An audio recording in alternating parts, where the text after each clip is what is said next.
ઋત્વિકા વિજયભાઈ છે। હું ધોરણ 7 મારું નામ ચાવડા ઋત્વિકા છે। હું ધોરણ 7માં અભ્યાસ કરું છું। આચાર્ય શ્રી શિક્ષકગણ તથા મારી સાથે ભણતા મારા વાલા વિદ્યાર્થી મિત્રો, આજે હું તમને યોગ વિશે માહિતી આપીશ।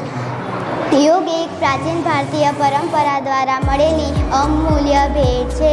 યોગ શબ્દ સંસ્કૃત ભાષા પરથી આવ્યો છે।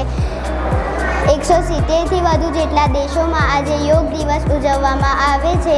2015થી 21 જૂનના દિવસે વિશ્વ યોગ દિવસ ઉજવવામાં આવે છે। યોગ એક કળા છે જે આપણા શરીર, આત્મા અને મનને એક સાથે જોડે છે। દરરોજ યોગા કરવાથી અનેક ફાયદાઓ થાય છે, અનેક બીમારીઓથી છુટકારો મેળવી શકાય છે। દરરોજ યોગા કરવાથી શરીરમાં